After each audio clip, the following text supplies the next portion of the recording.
న్యాయాధిపతులు 2వ అధ్యాయంలో ఏం చేశాడు, ఏం చెబుతున్నాడు? ఇజ్రాయెల్ ప్రజలు చేసిన దానికి నిబంధన అంటే రక్షణ పొందినటువంటి ప్రజలు వాళ్ళు విగ్రహారాధన చేస్తే ఆ విగ్రహాలతో వ్యభిచరించారని చెప్పని ప్రభు అక్కడ అంటున్నాడు.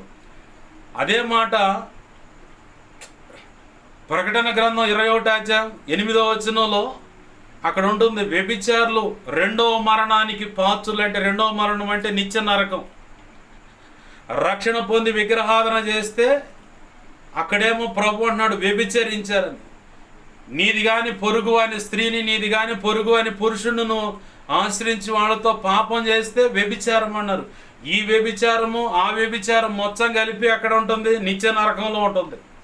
ఇదే కాకుండా ఆ విగ్రహారాధన రక్షణ పొంది చేసినందుకు దేవుడే వాళ్ళకు శత్రువు అయిపోయి భయంకరమైన శ్రమలు పెట్టాడని న్యాయాధిపతుల్లో 2వ అధ్యాయంలో గతంలో చదువుకున్నాం.